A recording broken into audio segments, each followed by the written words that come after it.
일본의 야후 재팬을 보면 한국의 포털처럼 한국에 대한 기사가 엄청 올라옵니다. 물론 기사마다 일본인들의 댓글 폭탄은 하루 종일 올라오고요. 눈만 뜨면 온종일 혐한 기사와 방송에 열중하는 일본인들은 회사에서도 혐한 기사를 퍼나르고 있다고 합니다. 일본의 상장 기업인 후지주택은 회사와 회장이 매일 수십 개의 혐한 기사와 자료를 직원들에게 배포하고 있습니다. 주 사업이 뭔지 의심스러울 정도로 근 10년 가까이 한국과 한국인에 대한 저주로 매일 시간을 보내고 있다고 합니다. 이런 말도 안 되는 일에 태클을 과감히 건 제일교포 3세가 있습니다. 도쿄증권거래소의 일부에 상장되어 있는 부동산 기업 후지주택은 거의 매일 혐한 기사 등을 인쇄해서 직원들에게 배포했습니다. 신문과 잡지의 기사뿐 아니라 인터넷상에 나와 있는 혐한 기록들을 일일이 스크랩하고 인쇄해서 직원들에게 배포하는 것입니다. 한 달에 최대 1000개의 자료를 받기도 했다고 하니 하루에만 해도 수십 개의 인쇄물을 받아보고 읽게 한 것입니다. 내용은 제일 한국인들은 죽여야 한다부터 시작해서 온갖 징후 연설문 등을 배포했는데 싫은 표정을 내거나 비판을 하면 바로 차별과 왕따 등이 사내에서 공공연하게 이루어졌다고 합니다. 근무 시간 중에 수시로 새로운 역사 교과서를 만드는 모임에서 만든 극우 편향적 교과서의 평가 설문조사에 매우 좋다라고 답변하기를 강요하기도 했습니다. 이렇게 말도 안 되는 횡포에 대해 제일교포 3세 여성이 명예훼손에 의한 손해배상 청구의 정식 재판을 청구했습니다. 회사와 회장을 상대로 직장에서 차별을 부추기는 언행에 노출되지 않는 권리를 주장하면서 소송을 제기한 것입니다.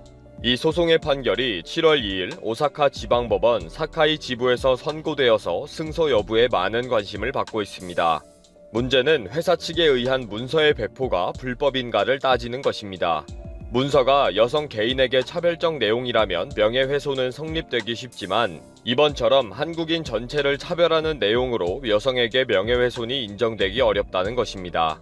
그러나 이 제일교포 3세 여성은 인종차별과 인종차별적 언동에 노출되지 않을 권리가 있다고 주장하고 있습니다. 회사 측은 직장에서 성희롱이나 정신적 고통을 방지할 의무가 있는 것처럼 직원을 차별 표현의 노출을 방지해야 할 의무가 있다는 것입니다. 그럼에도 회사는 징후 연설 등을 포함한 문서를 배포해서 원고의 성품과 인격과 권리를 침해했다고 주장하고 있습니다. 피고인 후지주택 측은 사실에 근거한 정치적 의견에 대한 논평 자료집이다. 문서를 배포는 했지만 읽는 것을 강제하지 않았다. 회사와 회장에게도 표현의 자유가 있다. 회장의 표현의 자유를 자제하면서 원고의 법적 권리를 보호할 필요가 없다. 강요한 것이 아니라 호소한 것이고 부탁한 것이기 때문에 불법은 아니다. 라고 반박하고 있습니다. 원고 측 변호사는 직장에 누드 포스터를 배치하는 것이 허용되지 않는 것처럼 징후 연설에 노출되지 않을 권리도 인정되어야 한다. 차별 해소를 위해 법원이 명확한 판단을 내려주기를 바란다. 라고 말했습니다. 최근에는 일상이 혐한으로 지새우는 일본에 대해 아사히 신문은 특집 기사를 통해 대책을 촉구하고 있습니다. 아사히 신문은 징후 연설에 대한 특집 기사를 시리즈로 실었습니다. 6월 17일자의 첫 번째 기사에서는 조선인 학교의 학생 70%가 욕설을 들었다는 제목으로 Z회 멤버들이 조선인 학교 앞에서 50분 동안 확성기로 한국인을 죽여라, 간첩 양성기관이다, 일본에서 떠나라 라고 떠든 사건을 소개했습니다. 특히 2013년부터 Z회는 코리아타운 등 주요 거리에서 한국인을 죽여라 라고 거의 매일 확성기로 떠드는 것이 일상화되었다고 지적했습니다. 18일자에서는 일본 교직원 조합 측이 조선인 학교에 일부 기부금을 전달한 것을 가지고 Z회 멤버들이 사무실로 침입해 고함을 쳐서 집행유예로 유죄 판결이 났던 사건을 소개하고 있습니다. 19일 기사에서는 40대 남성 일본인이 Z회에 가입해 혐한 집회에 열심히 활동하다가 조선인은 강간해도 좋다는 등의 지나친 과격함에 탈퇴한 사례를 소개하고 있습니다. 20일 기사에서는 징후 연설을 금지하는 강력한 법을 제정하기 운동을 펼치는 야스다 고이치 변호사의 활동을 소개하고 있습니다. 특집 기사의 마지막으로 21일에는 지자체로는 최초로 징후 연설을 금지시킨 가와사키시의 사례를 들면서 외국인 차별 금지 등의 구호를 들고 일어난 자발적 시민운동에서 시작되었다고 소개했습니다. 또 아사히 신문은 사설을 통해 혐한 기사와 악플과 가짜뉴스 등을 제공하는 플랫폼 사업자에게도 사회적 책임을 물어야 한다 라고 주장했습니다. 일본에서도 유럽처럼 신고와 즉시 삭제 등을 의무로 하고 위반 시에는 강력한 처벌과 벌금을 부과하는 제도를 만들어야 한다고 주장했습니다. 일본 정부도 국제사회에서 혐한 시위에 대해 주목하게 되면서 2016년 6월에 헤이트 스피치 방지법을 만듭니다. 그러나 이 법은 아무런 처벌 규정도 없이 부당한 차별적 언동을 허용하지 않는다는 선언만 담겨 있었습니다. 그러다 보니 도리어 아베 정부가 헤이트 스피치를 방관하고 조장한다는 비판이 있었습니다. 오사카시, 도쿄도, 고베시 등도 지자체 차원에서 차별금지 관련 조례가 제정이 되었지만 처벌 규정이 없습니다. 이렇게 아베 정부가 눈 가리고 아웅하는 법을 제정하면서 헤이트 스피치가 사라지지 않게 되면서 가와사키시가 나섰습니다. 가와사키시는 2019년 12월에 혐한 시위대에 최대 50만엔, 약 560만원의 벌금을 부과하도록 하는 처벌 조례를 만들었습니다. 가와사키시의 처벌 조례는 이번 7월 1일부터 정식으로 적용됩니다. 지난 1월에 가와사키시의 다문화 교류시설인 후레 아이칸에 한국인을 말살하자는 협박 엽서를 보낸 오기와라 세이이치가 지난 12일에 체포되었습니다. 후레 아이칸은 1988년 민족차별 해소 등의 목적으로 제1한국인 밀집 거주지역에 세워진 다문화 복지시설입니다. 처벌 조례에 의해 처벌이 가능할 것인지를 검토하고 있다고 합니다. 7월 2일 후지주택의 판결이 선고됩니다. 승소하기를 희망하지만 물론 그런다고 후지주택이나 아베 정부가 정신 차리지는 않을 것입니다. 50대 제일교포 3세 여성의 용기에 박수를 보냅니다. 5개의 눈, Five Eyes. 미국을 중심으로 영국, 뉴질랜드, 캐나다, 그리고 호주 이 5개 국가들의 국가안보국, 국방정보국, 중앙정보국, 비밀정보국 기관들이 모두 참여한 군사정보 공유 동맹, 미국의 최우방국들이라 볼 수 있죠. 그런데 여기서 영국이 미국이 아닌 중국에 붙어버렸습니다. 정확하게 말하면 영국뿐만 아니라 유럽이 중국과 손을 잡았는데요. 국가안보의 심장이라 볼 수 있는 5G 장비를 화웨이로부터 사들이고 있다는 사실이 밝혀졌습니다. 영국의 대표 통신사 3와 보다폰을 비롯해서 독일의 텔레포니카, 이탈리아의 TIM, 스위스의 선라이즈 등 유럽을 대표하는 이동통신 회사들이 미국의 강력한 압박에도 불구하고 굳이 화웨이의 5G 장비를 선택해 사용하고 있습니다.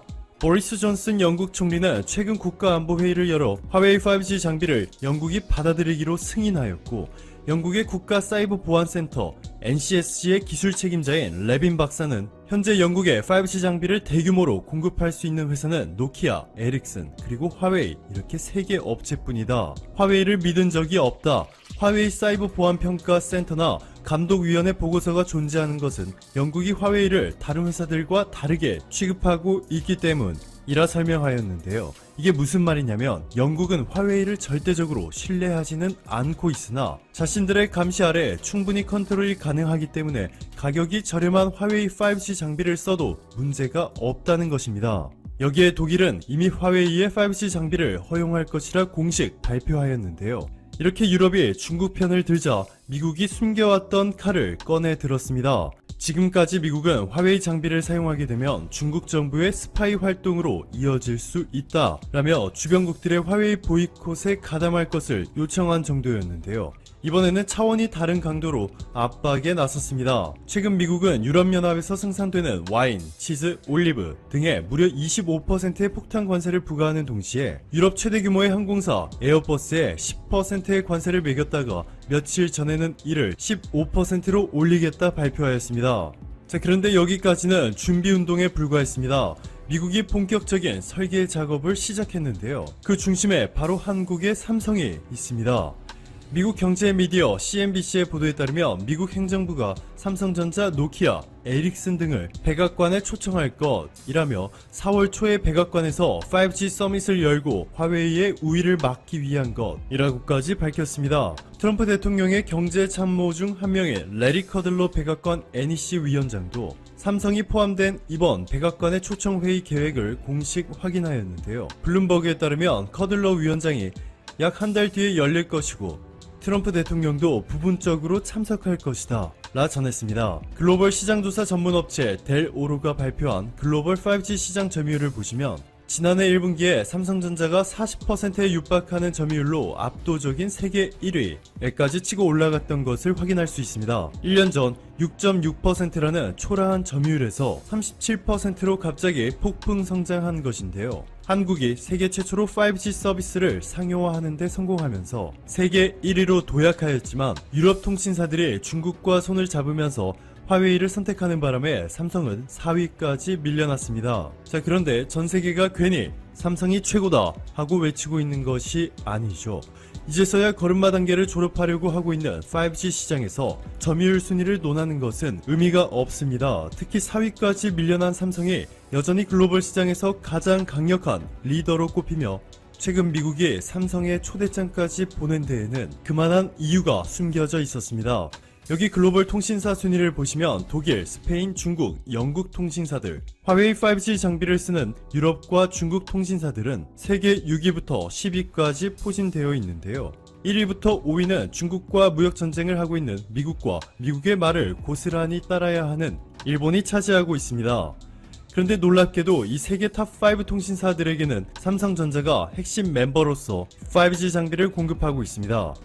가입자 수만 1억 5,300만 명이 넘고 1년 매출이 200조 원이 넘는 미국 1위이자 세계 1위 통신사죠. AT&T의 파트너로 선정된 삼성전자는 버라이즌과 스프린트와도 5G 장비 공급 계약을 체결하는 데 성공하며 미국의 핵심 통신 장비 공급 회사로 자리매김하였습니다. 여기에 최근 삼성의 미국의 5G망 설계 전문 기업인 텔레월드 솔루션스를 인수하면서 미국 내 최적의 5G망 설계 능력까지 거머쥐게 되었습니다. 삼성의 5G 기술력이 얼마나 뛰어난지는 일본에서도 확실하게 증명되었습니다. 일본에서 기존에 삼성이 얼마나 차별을 당했는지 먼저 확인해 보시면 일본 1위 통신사 NTT 도코모는 애플의 아이폰에 보조금 72만원, 소니 엑스페리아에 52만원이나 지급한 반면 삼성 갤럭시 노트에는 고작 17만원, 이렇게 3배 넘게 차이나는 보조금으로 삼성을 차별했던 일본마저 삼성의 5G 통신 장비를